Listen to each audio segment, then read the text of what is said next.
Welcome, welcome, welcome. I'm Rob Wallace.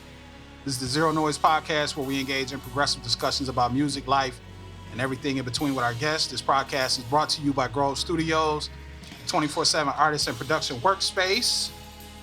Whether rehearsing for your next show, producing a new song, doing a podcast, or shooting a video, Grove Studios is set up for the independent creator. Right now, Grove is offering subscriptions that can help you get your project, the next creation, cracking. To learn more, visit grovestudios.space. This podcast is produced by Project Plugin, Mindstate Marketing, and shared with all streaming platforms through Captivate. Be sure to like, share, and subscribe wherever you're hearing this or seeing the podcast. Again, I'm Rob Wallace. I'm an educator and a musical anthropologist. My life's work is to lift music and hip-hop specifically as both the subtext and the product of American culture, a medium of liberation and a soundtrack for the search for freedom collectively and individually. I regard the hip-hop album as a primary source of critical discourse about life in America by those who create. Therefore, we don't only discuss albums that are commonly regarded as classics or close to classics. I want to know about the music that changed the way our guests thought. Along the way, we'll explore how music speaks to who we are and who we desire to be. Art is not valuable if it doesn't challenge, if it doesn't ask, and if it doesn't respond.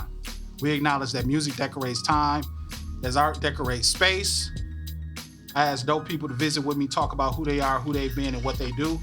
I also ask them to be ready to talk about an album that played a role in them becoming them. You will not hear the music we will discuss for many reasons, but you will never hear it the same afterwards. Therefore, this is a music podcast, but it is a people's podcast. And today, the person is Lando from the legendary Hip Hop Lab. Man, so kind. Welcome to the pod, bro. Thank you, man. I appreciate it. And the album is College Dropout, but we're going to talk about that. We're going to get to that. Yeah. So my first question to you, let's first be completely transparent. Mm-hmm. Lando was in my class. Yep, yes, sir. In 6th grade, wearing the white shirt and the black Dickies on the daily. Yep, every day. Absolutely. Tucked in. What do you, I guess first, before we get to that, who is Lando? Man, who is Lando, man? That question can go so many different ways. Lando is an influencer, somebody who shapes the culture, somebody who business owner, CEO, you know what I'm saying? Person that grew up in Detroit, you know what I'm saying? Where you grew up? Entrepreneur. On the west side, Schoolcraft in Greenfield. Wow. You talked about being an influencer. Mm-hmm. What do you think, up to this point, what do you think your impact has been on Detroit hip hop? I feel like I changed the way that I had a big influence in the way that the change and pace of how everybody is receiving Detroit music right now. Wow. Yeah, for wow. sure. So do you think that because, not necessarily just because of your effort, but the efforts of, everybody always talks about at what point Detroit is going to blow up. Yeah. But it sounds like from what you're saying, the influence of Detroit on the landscape of music is already happening. Yeah, it's happening right now. You believe that? Yeah, for sure. Wow. Most definitely. Wow. So I guess we'll talk about how you started. And Detroit hip hop at this point, from what I see, is a couple of different things. You have more of what's called, I guess, what you would consider to be like D-boy hip hop. Yeah. You also have like hip hop based ground. Yeah. You know what I'm saying? Yeah. How do you think those two scenes, so to speak, can interact? Like, is there ever an opportunity for them to interact, you think? Well, I gotta start by saying the D-boy street side, like, I'm a product of that. Absolutely. Like, you know what I'm saying? Like, I fuck with, you know what I'm saying, them that's over there that do that, but like, I don't know. It feel like the side that the other side, like, I don't know, they always they feel like they always like mad at me or got some chip on their shoulder against me for some reason, you feel me? So I kind of just stood away from trying to lend my hand. Like, maybe they gonna have to come out with it. They gonna have to be somebody to come up like me on some hip hop level type thing to help their situation, you know what I'm saying? Right. As far as Detroit, like, you know what I'm saying, those artists in particular. Okay. So let's take a minute and we're gonna rewind and take. Now, where'd you go before you? Shout out to Detroit Service Learning Academy. Yeah, man. Shout out to that. The YMCA before that. The YMCA before that. Now, when did you come? When did you come to DSLA? What grade were you in? I came in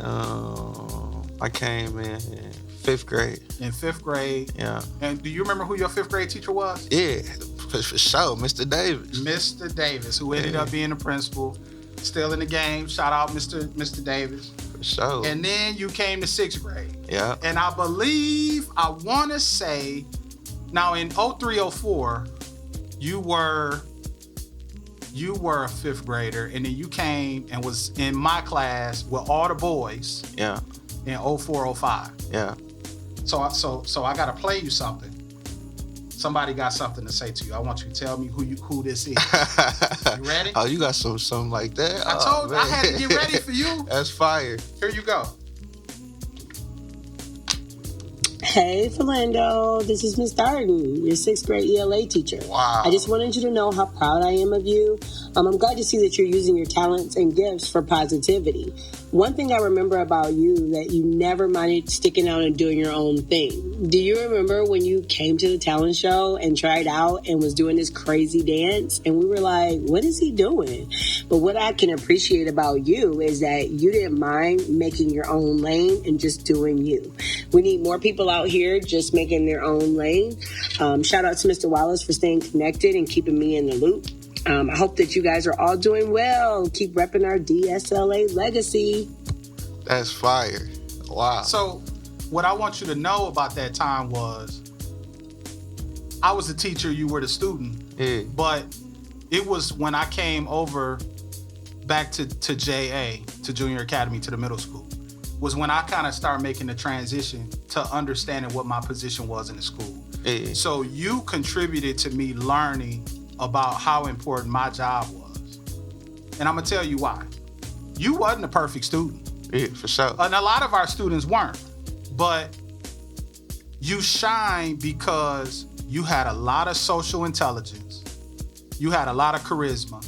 You had a lot of confidence about who you were. And one of the things that I learned, because I was still relatively a young teacher. Mm-hmm. You know what I'm saying? I think when you was in my class, that was like my fourth or fifth year teacher. Yeah. And I learned that everybody don't make moves at the same time. Everybody don't operate the same way. You was never disrespectful to anybody. Mm-hmm. But your intelligence to us was manifesting itself in a lot of different ways. You know what I'm saying? What do you remember about that time? Man, it was a very important time. Like, one of the things that I really remember is every day we used to come into your class, you had this thing like what happened today, or like the history of today, or what happened on this date. You know what I'm saying? Right. But that's like even to this day, like every day I check what's going on for the day. You feel me? Like that shit contributes to what I'm doing. You know what I'm saying? Like that's the first thing I do in the morning. You feel me? Absolutely. And I don't know if you remember this, but like you introduced us, like you made us go to the computer lab and made us pull up Wikipedia. You feel me? Absolutely. Like that was like something we had to do for the day. But like that shit like changed my life. Like even right now, a song from 2000 to like now, you can't name. If you name the song, I can tell you what year it came out. Wow. Like we can almost try. We could try to go for like 4 or 5 real quick. What year did Pop Lock and Drop It come out? I remember kids used to be on 06. 06. Who made it though? Huey and Oh man. Yeah. What about oh man, you caught me off guard with that one. What about what about Old Boy? Old Boy, Cameron Old Boy? Yes. 02. Sure did. Uh-huh. Absolutely. Mm-hmm. What about Gold Digger by Kanye West? 04. Might be 05. 05. Definitely 106. 106. It was 05. That's amazing. And so that's the thing. When you were in my class, I was you. Yeah. When I was in 5th grade. Yeah. And I'm going to tell you how. I used to sit in the barbershop with my pops, and I used to read the top 20 singles in Jet to everybody, and I was like 2 or 3 years old.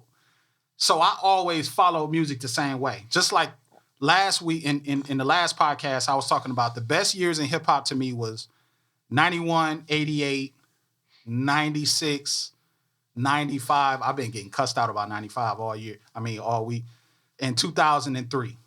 The best years in hip-hop? Yes. Yes. That's understandable. It's debatable. Yeah. It's definitely debatable. But I was you. I wrote messy as hell. Yeah, right. Sloppy. But absolutely. Yeah. I ain't trying to, of course I ain't trying to clown you, but keeping it a buck. Yeah. Your ideas was clear. Yeah. You know what I'm saying? And you had the ability to express what you were learning in a way that made me say, let me take a step back and say, let me make sure I'm doing everything to meet the needs of everybody. And that's like the benchmark of a veteran teacher. So I would not be here 8 years a teacher, 10 years a principal, that continued to push that to teachers, and then moving into a program where I'm working with kids from low-income first-generation backgrounds to get them in college. But this ain't about me. Yeah. I want to ask you about your family. I remember you stayed with your grandmother. Yeah.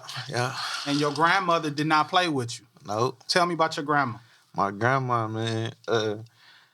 I stayed with my father's mother, which is my grandmother. You know what I'm saying? And that's why I was staying on the West Side Schoolcraft in Greenfield. That her and my granddaddy played a real big role. And my grandma was the whole reason I even came to the school. You feel me? Like she was just doing all type of research. She didn't want me to be in DPS no more, but she wanted me to go to school in Detroit. So she found that there. And yeah, I mean, my grandma, one of my biggest motivations. She had a tax service. You know what I'm saying? She was running a business for the longest. You feel me? So I got to see her running business every day as an example. You know what I'm saying? Absolutely. It's just all around great person, great lady. Absolutely. I remember she came to parent-teacher conference. She was coming to check up on you. You know what I'm saying? And she was just the sweetest lady ever, man. Yeah. So respect to her. But like I said, you always had a charisma about you. Where I remember we used to talk a lot. Me, Darden, Delcourt. I think you had Mr. Hines. Did you have Mr. Hines? Yeah, I definitely had Mr. Hines. Never forget Mr. Hines. Mr. Hines. Shout out to Mr. Hines. Yeah, shout out to Mr. Hines. He made me hate math for the rest of my school career. No, Mr. Hines. No. Shout out to him, though. Him Mr. and Hines. Mr. Cummins. Yep, Mr. Hines, the principal out in Detroit right now. For real? But you always, I was always curious about, because you had such an understanding of how people operated, it always made me wonder about, what may have been distracting you from doing what you needed to do in school. Was it anything that was, what did you feel like you needed when you were that age? What did you not have that you needed? And you know what I'm saying? And with me being a daddy, I got a lot of understanding, you know what I'm saying? Me and my daddy got a real close relationship. That's my guy, you feel me? He played a real big role into me maintaining the hip-hop lab, you feel me? Right.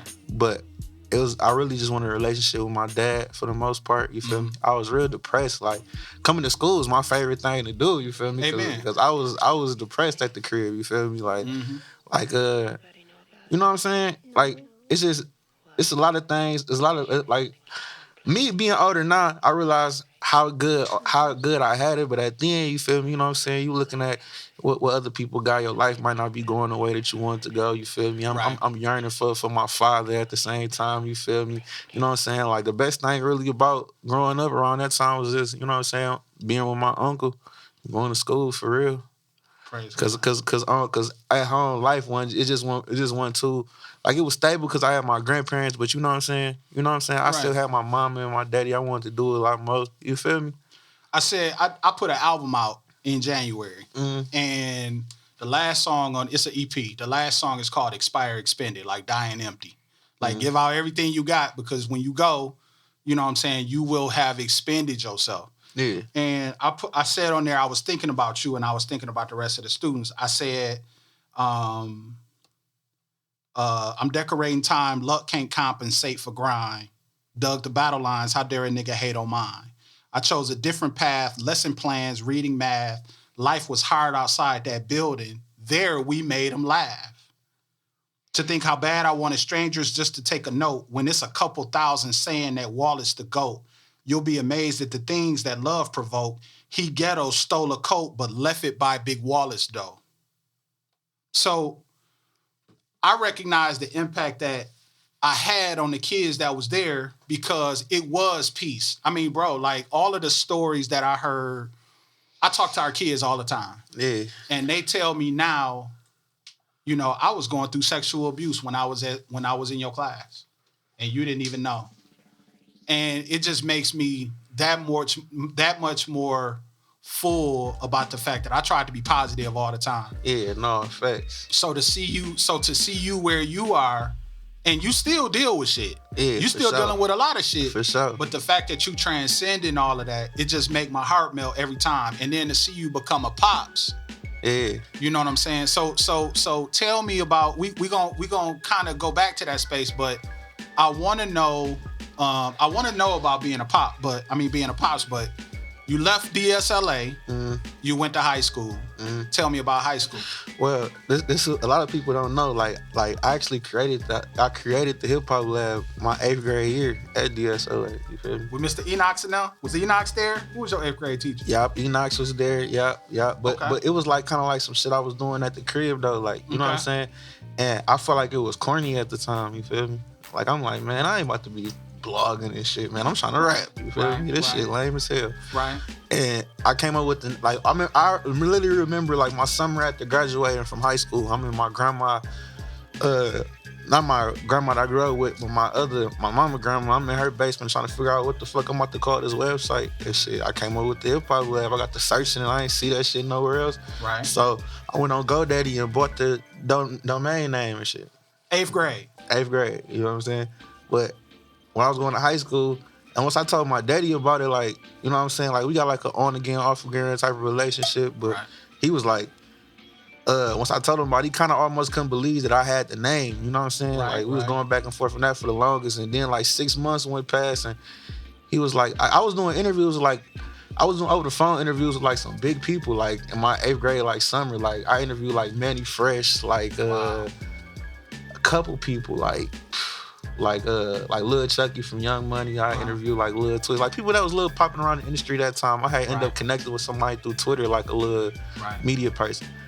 Like once I was going to high school, I'm like, man, fuck that shit. My daddy called me like 6 months later, like, what happened to the hip hop lab shit? I was like, I don't know. I think I owe some money on GoDaddy or something. I ain't tripping on that shit though. Like I'm a freshman in high school. You feel me? My focus is completely off of that shit. Right. So he was like, man, just give me your GoDaddy account information. I'm like, sure. You feel me? Gave him the information. And he was just paying for it the whole time to keep the name. You know what I'm saying? The whole time I was in school. But leaving from middle school to that's what I did. Transferring, you know what I'm saying? I was out of school for like, I didn't even start high school until maybe like December. Okay. Cause it was a big transitional period in my life. Like this was the first time that I didn't stay with my grandparents. You know what I'm saying? My grandparents moved to North Carolina. Okay. So I'm staying with my dad for the first time in my life. You feel me? Right. And it was just a whole different dynamic. You know what I'm saying? You know what I'm saying? He tried though. I got a lot of love for my daddy. You know what I'm saying? Growing up and being a daddy now, but it wasn't really working out. It was you know what I'm saying? A challenging time for me for sure. And originally, I had went to Inkster. And it didn't end up working out. Okay. I had to wake up in the morning every day and come living on Schoolcraft in Greenfield. I had to catch a bus early, like wake up at like 5 o'clock in the morning, you feel me, to go to school. And it just wasn't working out. I had a little altercation that happened out there. You know what I'm saying? Okay. And after that, my mama had typed in with me and was like, I'm about to you're gonna come stay with me. You feel me? So now it was like a complete culture shock because Like real. I didn't even know the East Side existed. Okay, so she was on the East Side. Yeah, but Okay. like I didn't even know what the East Side was. You know what I'm saying? Right. And up until this point, everything that was Gucci or Louis Vuitton, you feel me? I thought anybody who had on anything Gucci or Louis Vuitton, I just thought they had bought it out the gas station. Right. Because I never seen.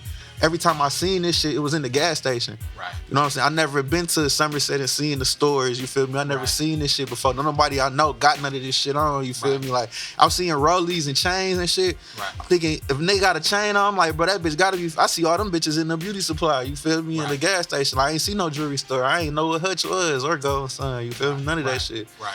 So, I'm going there. And that's when I go to Roseville High School, you know what I'm saying? Okay. And I feel like me going to DSLA and me going to Roseville was like some of the best shit that could happen to me. Like, I feel like some of the best shit that could have happened to me ever. Praise God. My first day walking into school, like one of my best friends to this day, I didn't know the nigga then. Mm-hmm. He tongue, as soon as I walk in, I look to the left, he tonguing him and this white girl just going at it in the hallway, just going at it. I'm like, dog, hell no, what the fuck is going on, dog? Right. For real? This how y'all getting down in here? Right. Like, man, y'all is tripping. Like, man, I might like it here. Right. Man, I end up, it's like, it's people from all different ethnicities and religions, you know what I'm saying? Right. And it was a beautiful experience, man. I had I was pursuing music there, and you know, this is a beautiful experience. Like, I did the regular high school thing, you know what I'm saying? But I was driving from Schoolcraft in Greenfield or Southfield, you know what I'm saying, to 9 Roseville. 10 mile. Yeah. 13 mile in Gratiot. Right. Whoa. Out there by that Guitar Center that's out there. And I ain't got no license, no registration, no insurance. Right. I'm just riding up 8 Mile every day, thanking God that I made it, you feel me? Absolutely. Yeah. So you continue to grow Hip Hop Lab. Yeah. You kind of pick it back up, I guess. And No. After that, I graduated high school, went to college. Okay. And where'd you go? I went to KVCC. Okay. Kalamazoo Valley Community College. Okay. Some bullshit. Oh my God. Some bullshit. Okay. I didn't know that you went to community college. Yeah. I thought you came out and started working. Nah, cause it was some little bullshit that had happened at the crib. Like, once I had graduated, my mama was like, "Yeah, I don't even want you to be around none of this shit going on. You gotta go to school. Go to school 2 hours away in Kalamazoo." And this is some shit that I ain't never even said before. This some shit that fuck That's with me why we all every day, here. dog. That's why we here. Man, I'm telling you, when I was right before I went to school, I had a laptop. I had this laptop since I was probably like in 7th grade. You feel me? I got all type of shit on this laptop. I'm about to go to like shit. I'm trying to get money together. You feel me? I'm trying to. Or I go pawn that bitch for $100, bro. I'm so fucked up. I pawned that bitch for $100, bro. Wow. I'm so fucking mad. Like, and now I'm up in Kalamazoo. I ain't got no license, no registration, no insurance, but I'm still driving to class every day. I'm not trying to drive to Detroit. You feel me? Right. Like, it's gonna be just my luck. I end up getting flicked. You feel me? You know what I'm saying? Right. So when I finally end up.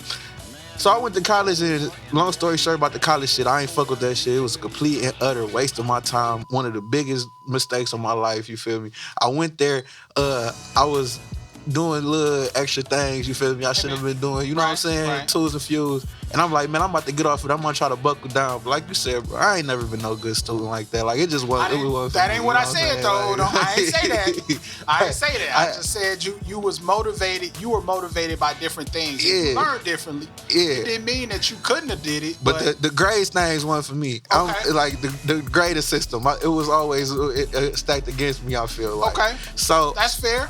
I get a job though. Right. I'm like, I'm about to try hard, you feel me? Try to go to, you know what I'm saying? All my teachers love me, just same thing as me, you know what I'm saying? It was all good. Right. I dropped the dresser on my shoulder my first day working, the first hour. Within the first hour of me, I'm about to get a legit job. I'm working at Court Furniture in Kalamazoo. The first hour of me working on the job, they drop a dresser on my shoulder pop out of place. I'm fucked up. I'm mad as hell. They say we about to put you to sleep and pop your shit back into place. You feel me? You gonna have to. The first they told me they was gonna have to do surgery. Oh, long story short, afterward there's a big ass thing on my arm where shit had to stay straight like this with like hold my fingers and shit. My daddy had came up there, and I was like, man, I gotta figure out some shit to do, cause shit, this school shit ain't for me. Right. I'm not about to be able to do no hard labor no more. You feel me? Cause my shoulder fucked up. Right. I was like, man, you still got that hip hop lab domain shit? He was like, yeah, shit, I can use the login and shit. You know what I'm saying? And that's what kicked it off. Okay. That was the kickoff for me coming back to the city and hopping into it. Okay, and what did that look like? Did you start immediately just interviewing people and posting it on YouTube? Well, the first thing I did, I was interviewing people over the phone, cause you remember Antoine? Antoine Jones? Light skin with funny colored eyes? Yeah. Shout out to Antoine Jones and his brother? Yeah, absolutely. Yeah, that's still my guy. That's still my guy. He making music now, but he had started rapping, and he had connected me with somebody who was rapping and around the time that was hot. So I ended up talking to them on the phone. We did a little phone interview. And the phone interviews got the popping. And then a rapper named Yaya Jordan. Okay. All right. Like, you know, he doing like 60 years right now. Oh, you know what I'm saying? Yeah. Okay. So he had just got out of prison. And I seen he was on Twitter. So I just said, hit him on Twitter. I was like, man, can we get an interview popping? You feel me? He was like, yeah, pull up right now. Puritan, Greenfield, Puritan, you feel me? Right. Send me the address in the DM. I called somebody. I ain't never really worked no camera or nothing, you feel me? You know what I'm saying? So I just called my man who got a camera. I'm like, bro, you pull up and shoot this interview? Right. It's like 4:30 in the morning. Right. You feel me? Like, shit, I'm trying to convince this nigga to come. You know what I'm saying? He's like, hell no. So we pull up on Puritan, do the interview. That was the start of it all. You feel me? Right. Right there, that's what kicked it off. And then you started doing, you was doing interviews and things of that nature. I bumped heads with you at a charity event with Andre Drummond that was at DEPSA.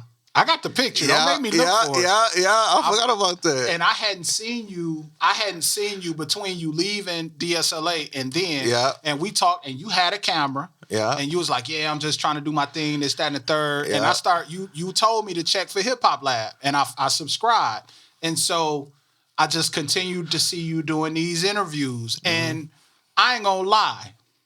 One of the first thoughts I had was, Lord, just keep my man. Because I knew you was in the mud. Yeah, for sure. Have you ever, and Lord, I ain't a street dude, but I respect the streets. Yeah. Have you ever been in a situation when you was doing interviews where you feared for your life? I mean, other than the 4:30 with my man, I know that was kind of rattling, but that was in the beginning. But have you ever felt like, I don't know if I'm walking up out this motherfucker? With the interviews, nah. Okay. I ain't never felt like that with no interview. You feel me? So one time I was doing an interview and where I was doing it, I got shot up. Oh. So I wasn't fearing for my life before I did the interview, but afterwards. Right. But like the video shoots where I was really like, man, after this, dog, like, shit. I hope the ATF don't kick in this motherfucker. Like, shit. You feel me? Shit. Mm-hmm. So I team like a nigga that shot a video down there everywhere. But you know, my first YouTube channel got deleted though. I was gonna get to that because you had an interview with me when I was first out at Rouge. Yeah. And you came to visit me at Ramp, and I ended up using, I shouldn't even tell you this, I ended up using a clip for a beat that I had made. Mm-hmm. And I went back like, man, I gotta pull that, I gotta make sure I pull that audio back out, and I couldn't find it. Mm-hmm. So you got all these interviews up, this, that, and the third, and then your stuff got pulled down. Why it get pulled down? Man, somebody made a fake Hip Hop Lab channel. I reported to YouTube about the channel, but I didn't reply to the email that they sent me with a corporate email, so they deleted both channels. And we talking literally at least 400 videos. Oh, no. It wasn't that many? No, it was more than that. You're talking about like 800, 850, some shit like that. But you still had your name. Yeah. You still had... But... This is why this was like, it was one of the worst things that ever happened. It was one of the best things. That's the way it always worked out. You know what I'm saying? Because it's like, at that time, I was so content with, like, I had ended up renting the house from my uncle on the same block that I grew up on. Mm-hmm. You feel me? I got the house to myself. I got a car. Like, shit. I I could wake up and pretty much, you know what I'm saying, I'm living in the hood and I'm content with what's going on. You feel me? I'm like, I'm making $2,500 a month. I'm like, can't nobody tell me shit. Right. It's $2,500. Like, you feel me? I could just sit here every day, shoot a couple videos, you feel me? Do a couple interviews. Right. You feel me? How much was you shooting videos for back then, by the way? $200. $200. I would pull up to Linwood, nigga. Motherfucking Gratiot, Gunston, East. You got that 200? Oh shit. You want to do a couple locations? Shit, right. give me 400. Right. Like shit, if I was making $600 a day, nigga, I was really happy as hell with that. Yeah. But it's like, imagine that. All right, I'm like, I got my whole life set up, everything. Then it's just like, shit, I'm back at zero. Right. Shit, it ain't no check coming next. Ain't no $2,500 coming next month. Right. Like, it ain't nothing coming next month. And then, not to mention all these motherfuckers who done paid you for videos and your channel is gone. Oh. Like, shit, you thought niggas wasn't on my ass about that shit? So you was dropping them all on their channel, but I was dropping all on my channel. You was dropping them all on your channel. Yeah. But you wasn't simultaneously dropping it on theirs. They didn't even really want to deal with it. That wasn't a thing even back then. Niggas weren't puzzles. They wasn't making their own channel. That shit just start cracking all around this bitch. You ain't had no hard copies of their stuff or nothing. Come on, man. Come on, man. I wasn't thinking like that. Like, shit, YouTube forever. Right. And then at this point, I'd had this channel since 2008. Right. You feel me? I'm like, this bitch ain't going nowhere. What year was this? Like 15? This is 16, October. 8 years, man. So what did you do about it? Well, the first thing I did, I ain't gonna lie. The first thing I did, I cried. No cap. I cried like a motherfucker. And then I had one more YouTube check. I had one last YouTube check coming. I'm talking about my man. I had this last YouTube check coming. I'm like, dog, I'm about to fly to the YouTube headquarters, dog. Fuck this shit. I'm about to take this last check. I'm like, nigga, I don't even know if I'm gonna be able to fly back, nigga. I'm about to take this last bit of money that I got and go to the headquarters, bro. Go chop it up with their ass. You feel me? Right. Man, I ain't take my goofy ass out there and go do that shit. Like, come on, dog. Like, come on. No. I'm glad I did, dog. But like I said, you still, like, you went through a rough time. You still had your name, though. Yeah, for sure. And so you built another one. Yeah, that was, and then somebody who I've been working with, a dude named Hard Work Jig. Okay. You know what I'm saying? He currently incarcerated. Okay. When I was working with him, it was a guy who was always chilling with him. You feel me? And he was always around a lot. You know what I'm saying? And he told me that he was about to really start taking rap serious, and you know what I'm saying, we should trying to build with me, you feel me? Right. So the guy who that ended up being though was Sada, you know what I'm saying? Right. So, you know what I'm saying, I shot one of his first videos ever, 2K17. Okay. Along with that, FMB DZ, you feel me? Got the shoe. But, like, I had to get back out there grinding, though. You know what I'm saying? Like, I can't pull up, like, I can't tell, like, at that point, I was telling niggas I wanted, like, 500 for a video, 600, 700. But the channel gone, though. So it's like, shit, my nigga, you about to shoot this bitch for free? You feel me? Like, yeah, I am. You feel me? Like, and pray that the ads on this bitch go up. You know what I'm saying? Right.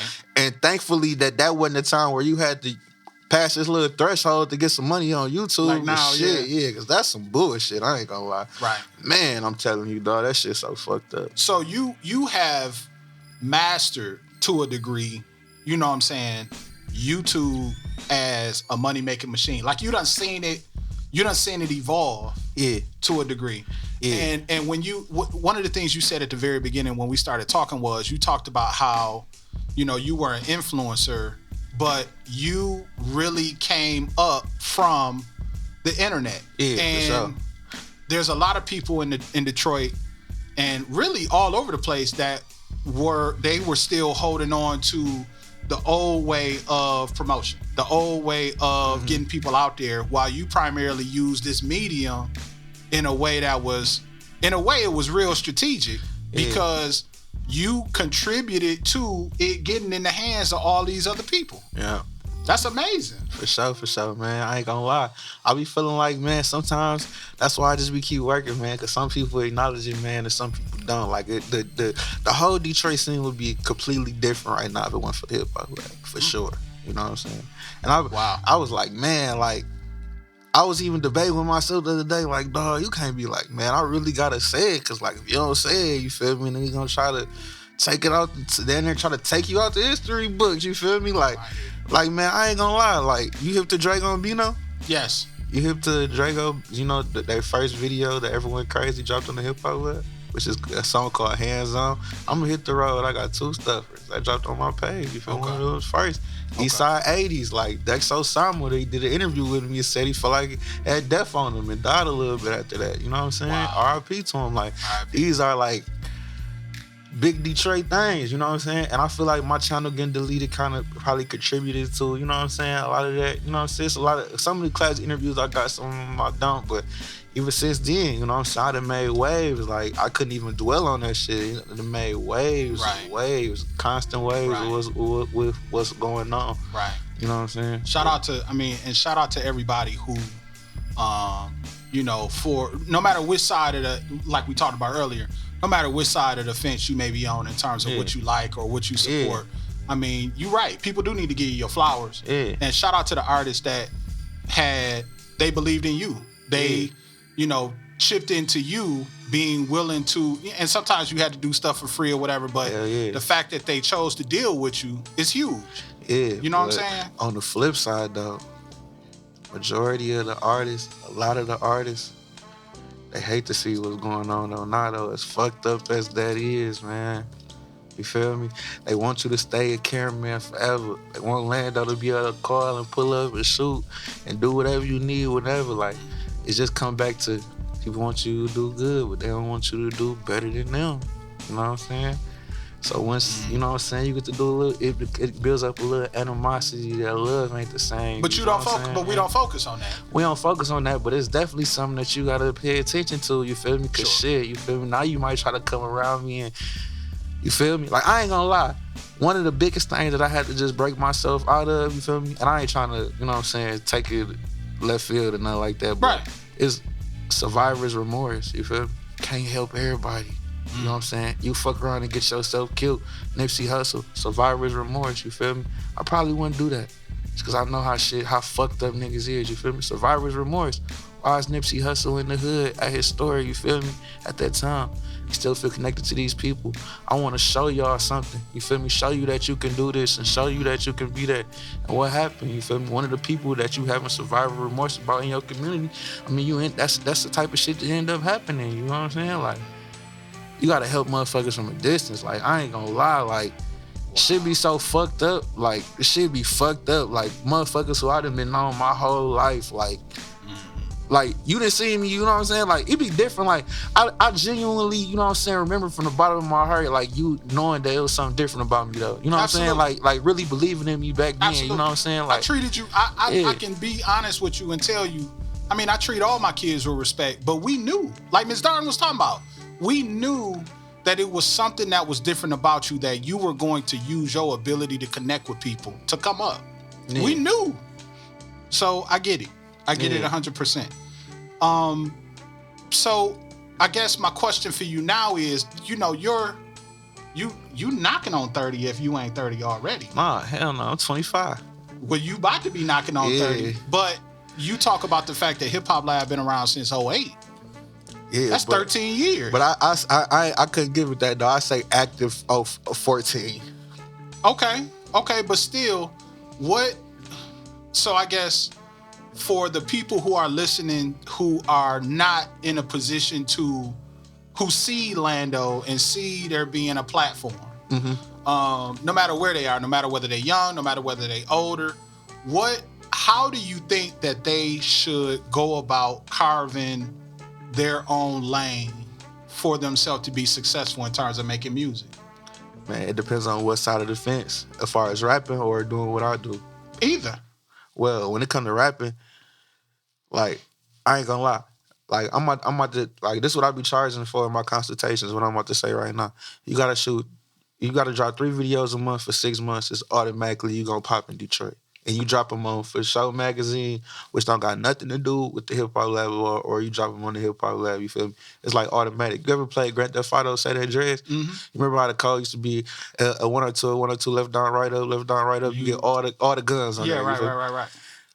Same thing with that. it's a proven formula. Like I can name you like at least 30 people who didn't do what I just did, and they have a buzz in Detroit. Like you be able to make money and be profitable dropping Detroit type music in the city. You feel me? That's the code. You know what I'm saying? Right. What I'm figuring out right now is how to break somebody to the industry. You feel me? But as far as that, like that's what I know. Like I know for a fact that's what it is. You feel me? Like so consistency. Like you can't drop like.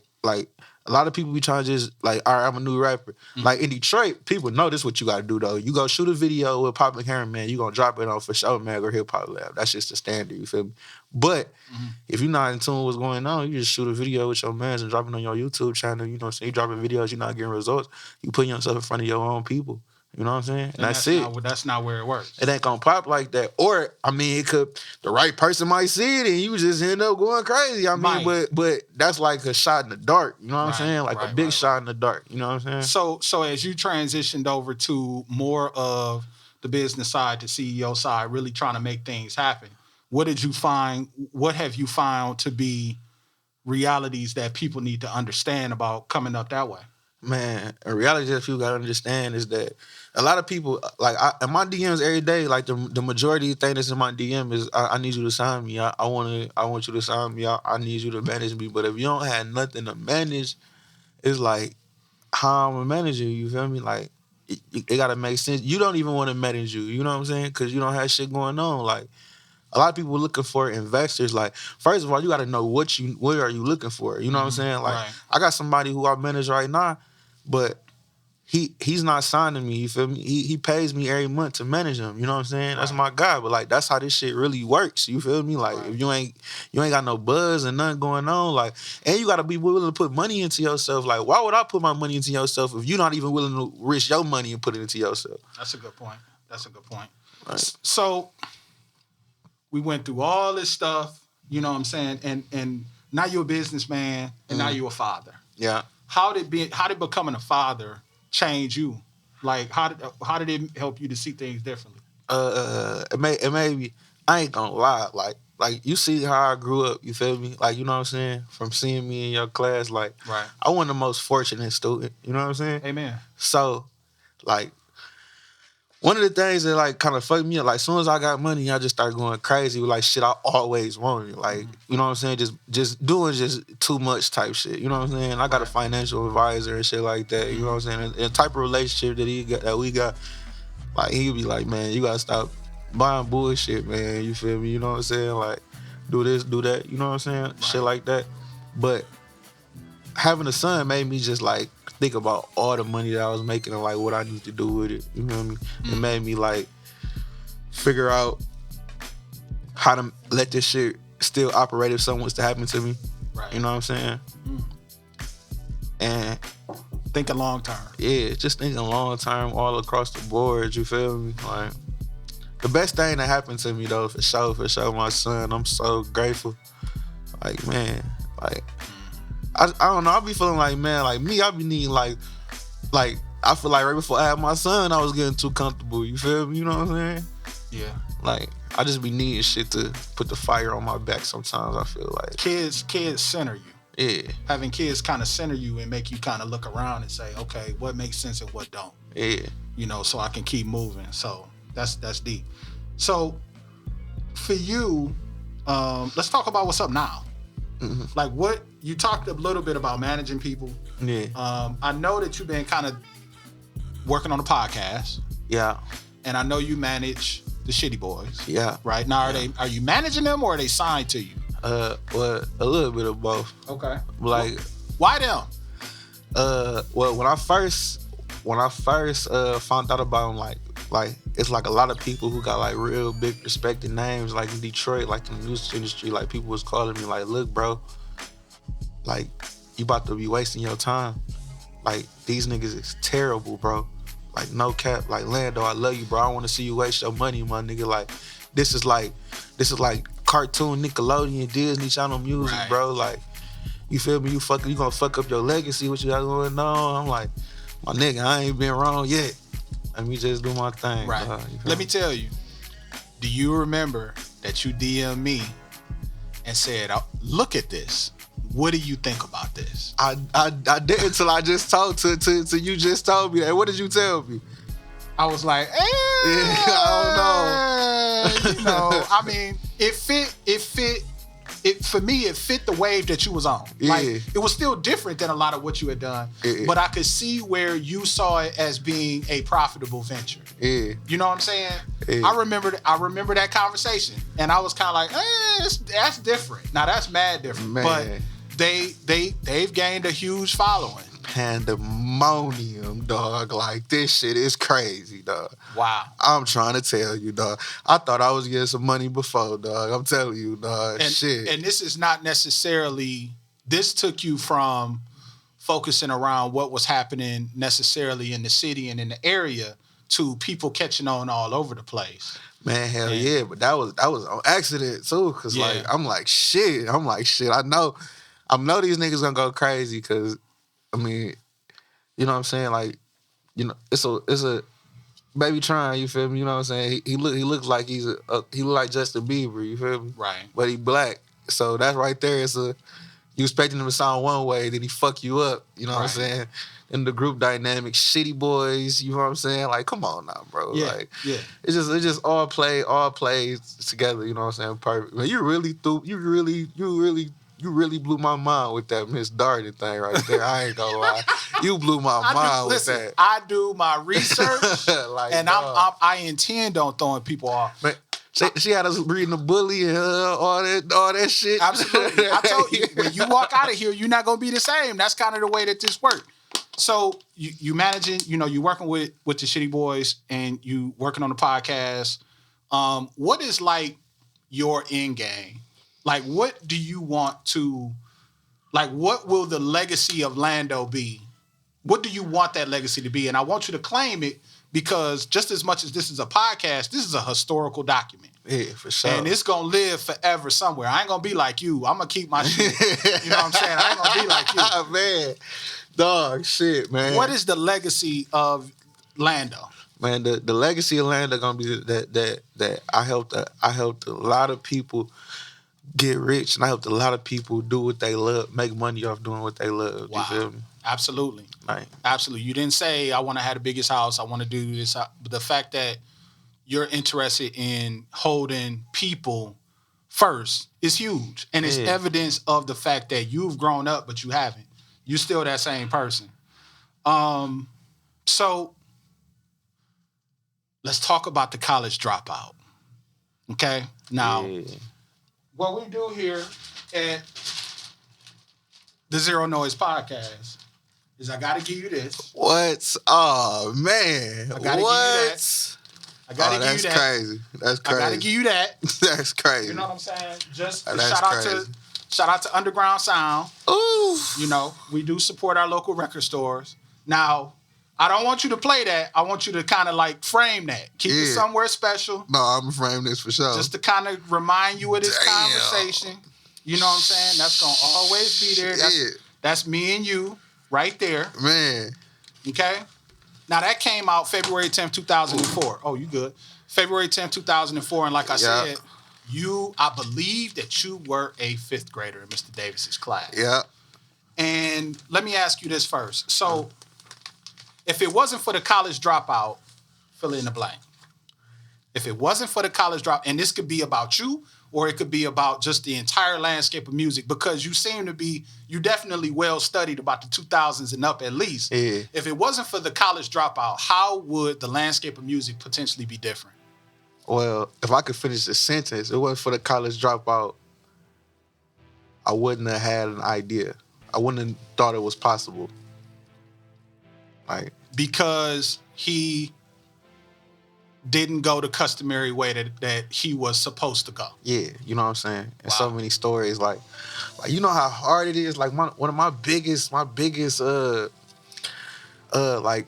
fixtures in my life, like, is my granddaddy. And every time I'm going to, like, yeah, granddaddy, I'm doing this thing called the Hip Hop Lab. How much money you make today? Shit, a couple hundred. Oh boy, that ain't no money. You're wasting your time, man. Go to college, go get you a job, go to school. Why you doing that? I'm just like, trust me, like, this is gonna work. Like, I'm shooting these videos, but like, I'm getting paid on the back end. Like, you know what I'm saying? It's $1 for 8,000 views. Like, I gotta get so many once I get 1 million. Like, man, ain't nobody trying to hear all that shit. If my mama damn near crying at me, begging me, like, I don't want to see you like everybody else. Like, don't waste your life talking these crazy dreams and music and shit.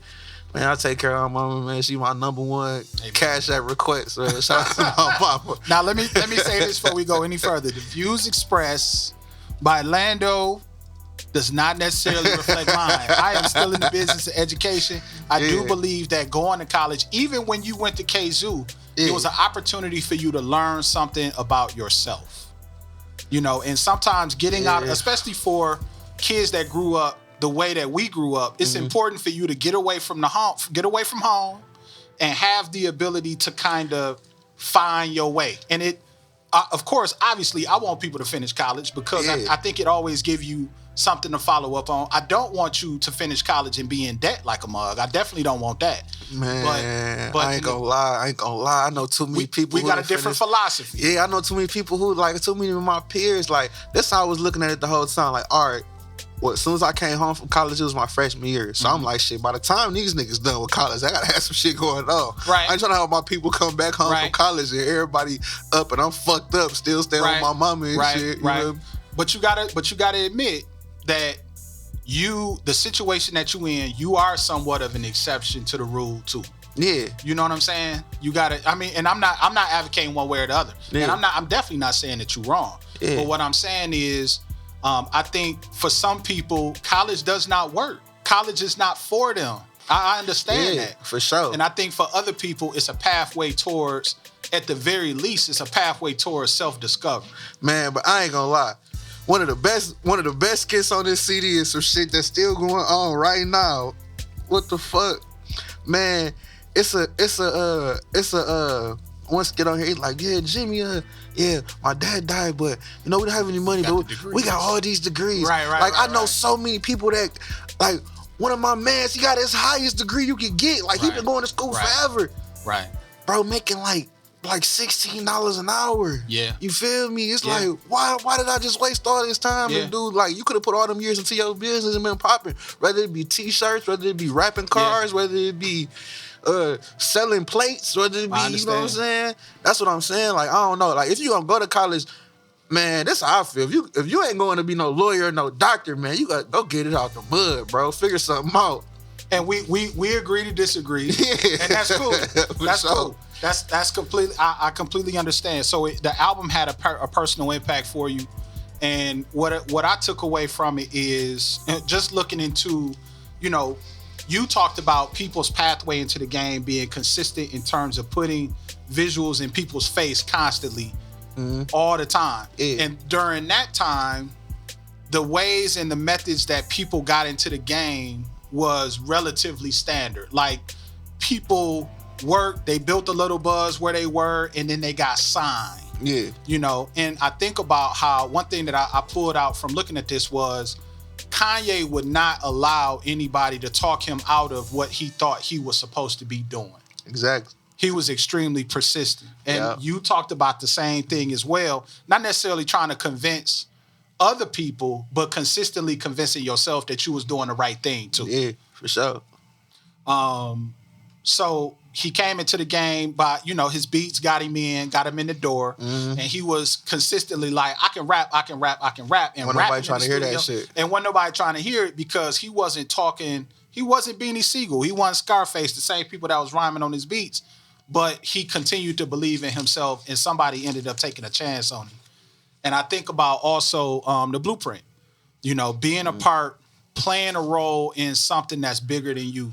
Yeah. Is big too. Do you remember the Blueprint? Yeah, the Jay-Z Blueprint, right? Yeah. What was your joint on the Blueprint, by the way? Man, on the Blueprint was H to the Izzo on the Blueprint? H to the Izzo was on the Blueprint. Yeah. Renegade was on the Blueprint. It had to be that. There's a lot of joints on the Blue. Heart of the City, Never Change. Oh yeah, Heart of the City, Never Change. But I ain't gonna lie, I like my favorite Jay-Z album. I think it's the one right before that one though. That would be, was that Dynasty?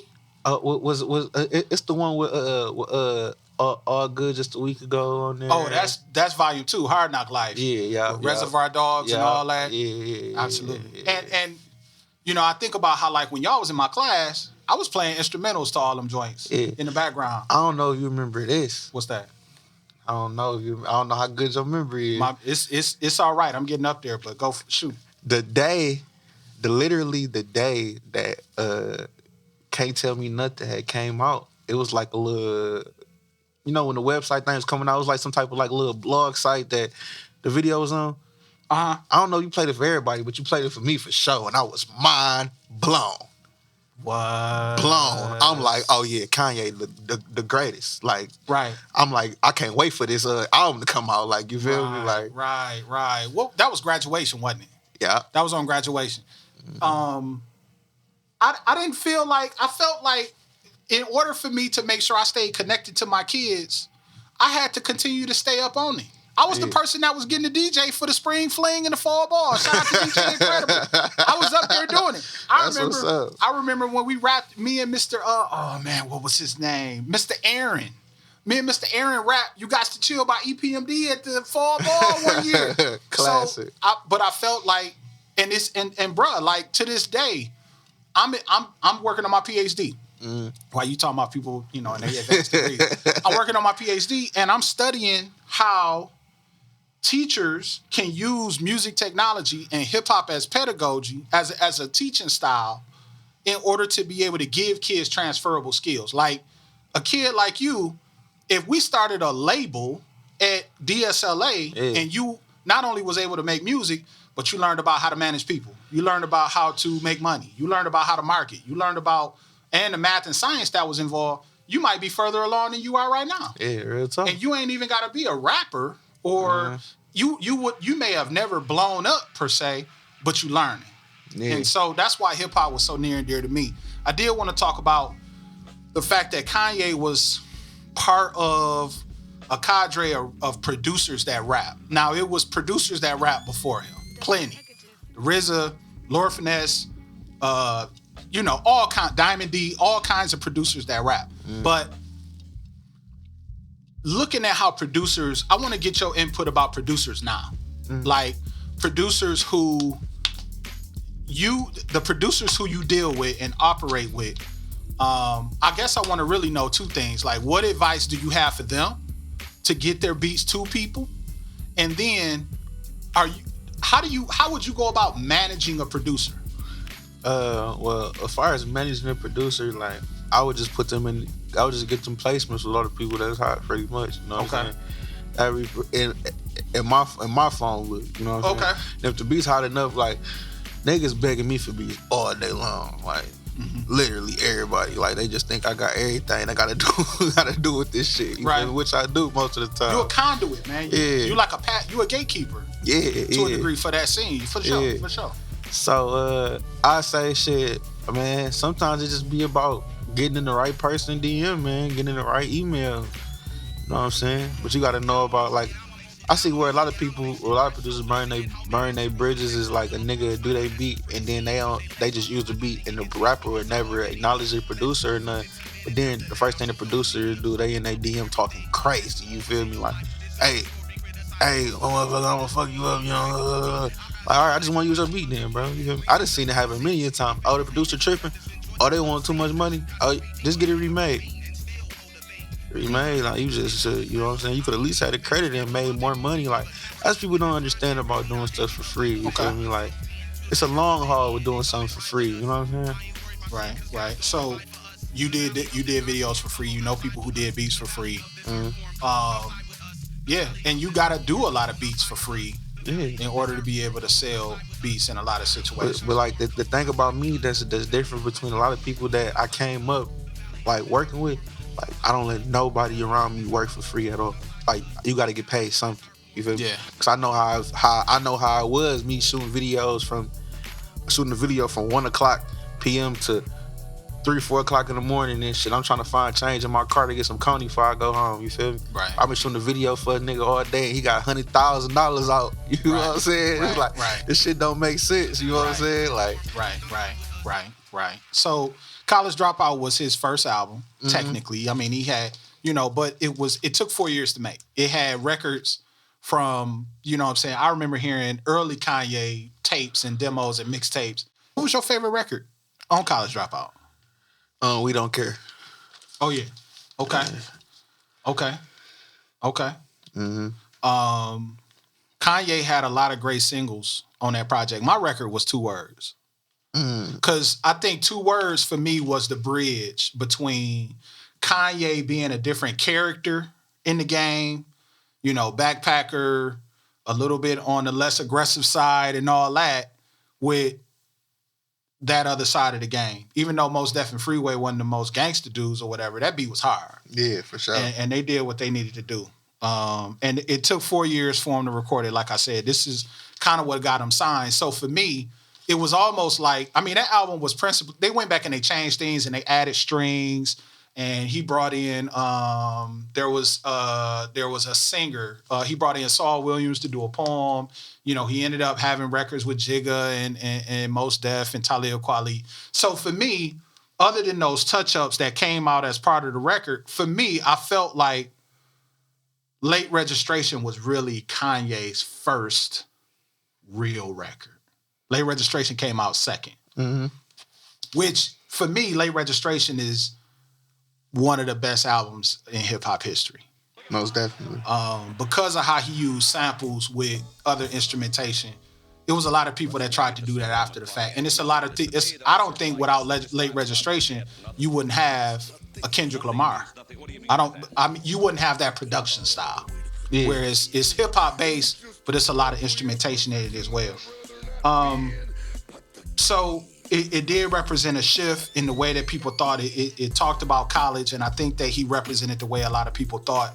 I think back in the days before you was born, it was a different world, and it was there's a show called Different World, and HBCUs was real popular and pumping, and college attendance started to go up in the 90s, and it kind of started peaking in the 2000s, but he did represent a fact that there was a lot of people that was intellectual and had skills, but they didn't finish college. Yeah. So sure. And they kind of went and they got it out the mud, as y'all folks say. And this title, like College Dropout, like even saying that around it, like even me being a kid, like that's almost like blasphemy. Like boy, you cussing? Talking dropout? Fuck is you talking about? Like, man, that shit like unheard of. The first time that I ever heard this was in Miss Jones' music class. Me and Antoine was passing the CD player back and forth. Okay. And then my uncle had ended up buying it, and I was like, yeah, this shit crazy. Absolutely. So a couple of other things. When you look at the cover, what do you think the cover represent? When you think about Kanye and you think about the rest of his career? I feel like now looking at the cover, I feel like it represents like who he is, a loner, by myself. You know what I'm saying? He a popular kid, yeah, well dressed and all that, but he by himself. He was the mascot at the school, right? Yeah. The mascot is the person that's the one that get everybody else moving, but at the end of the day, he by himself. Yeah. You know what I'm saying? And I think that's a perfect representation of who he is, who he has become. And he's still going through all kinds of craziness. Yeah, for sure. Got finessed by Kim, all types of shit. Absolutely. I talked about, I put, in my notes, I talked about arrogance. You know what I'm saying? He was arrogant, but he was intensely vulnerable. Like he was real sensitive. You know what I'm saying? He was real sensitive about his art, sensitive about his music, but he was known for telling people the real. If he didn't like it, he didn't like it. And he'll tell you. And you got to kind of have that perspective in business. Nah, for real. So I respect that. Jesus Walks was a game changer. Definitely. It might not have been a Christian record, you know what I'm saying? But it kind of told a lot of lines. You know what I'm saying? And I think that it raised his profile a great deal across the landscape of music because it told a lot of those lines. Part of the legacy of this album is his sampling style, the Chipmunk soul, you know what I'm saying, using old soul samples and speeding them up. That's part of it. He got that from the RZA. He wasn't the first to do it, but he really took it to another angle. And I think that lastly, when it came to this, a couple last minute things. When he on that song Spaceship, when he said making a beat, make it 5, 3, wait. 5 beats a day for 3 summers? 3 summers, yeah. Or was it 3 beats a day for 5? No, 5 beats a day for 3 summers. Yeah. I've done studies, Lando, about producers and how like producers and their work ethic about making music, if you could put them in a position where they could apply that same work ethic to other things, be it photography, be it learning about business, be it learning about real estate, they'd be unstoppable. You know what I'm saying? But the fact that they making beats is like a freeing thing to them. And they understand that they can make 100 beats and one of them pop and 99 of them sit in a database or sit on the hard drive forever. You know what I'm saying? And they kind of walk into it with that understanding. And that's something that's deep when you think about it. Yeah, no. Because a lot of people would be done gave up. So shout out to the producers. You got Slow Jams that was on there as well. And I think too, this was a place where this album got a lot of critical acclaim, but it still had buzz in the streets. Cause Slow Jams charted, I'm sure. Oh, absolutely. Yeah. It had a lot of critical. Well. Right. It had a lot of critical acclaim from critics because of how vulnerable he was on it. And I'm all about people making music that illustrate who they are. Yeah. If you just making music about the same thing, it don't really appeal to me. Some of the best songs of all time, Family Business, like one of the best songs of all time, No Cap, and the song with Jay-Z, Never Let Me Down. Never Let Me Down. Which crazy, but one of the worst songs, like not even just on here, just period, like dog, like man, they for sure could have kept this motherfucker off the CD. Breathe in, breathe out. That shit was trash. Pull your sleeves. Oh my god, that shit was trash. The last thing that I wanted to talk about, it's ironic that you bring up Never Let Me Down. When my man said on the record, he said, can't think I'm delirious, but I'm so damn serious. That's why I expose my soul to the globe, the world. I'm trying to make it better for these little boys and girls. I'm not just another individual. My spirit is a part of this. That's why I get spiritual. He said, if I were on the highest cliff, on the highest rift, and if you slipped off the side and clinched onto your life in my grip, I would never, ever let you down. And Lando, you haven't let me down. You putting in the work. You doing what needs to be done. You're a man of conviction. You stand on your word. We've had other conversations that we're not going to talk about. Yeah. But you've stood on your word. We've disagreed about things. Yeah, for sure. But you stood on your word. Yeah. And I appreciate you. I appreciate you for coming to visit with me today. I love you to death. And I've told you I love you. Yeah, I love you too, man. Real talk. And I'm proud of you. And I'm just very thankful that you came to kick it today, man. Man, I had to make it a priority. I ain't gonna lie. Like, man, I wanted to make sure that I came and pulled up. Man, I appreciate this. I appreciate you having me, and I appreciate you genuinely taking the interest in what I got going on. You know what I'm saying? And been taking interest in what I got going on. Amen. Means a lot for real. Amen, man. So everybody that's out there, continue to support Lando from the Hip Hop Lab. What's your plugs? You got any plugs you want to do real quick? It's Lando Hip Hop Lab. Make sure you you know what I'm saying, you can get at me on everything at the Hip Hop Lab, or spelled out the Hip Hop Lab. And yeah, man, that's pretty much it. All right. So like, share, and subscribe. Make sure you do that. As always, YouTube, Zero Noize Podcast. You can also like, share, and subscribe at Grove Studios. It's on both platforms. Check it on Spotify. Check it on all your streaming platforms as well. We're going to keep pushing. My target is to do this, you know what I'm saying, rain, snow, sleet, or otherwise, consistently for a minute and see what happens. You know, I got a great team that's working with me. I love to talk about hip-hop. I love to talk to people. And until next time, support the artists and the artisans around you, because if the music stops, everything else does. Thanks to Max, Mind State Marketing, What's Grove up, Max? Studios, and we out.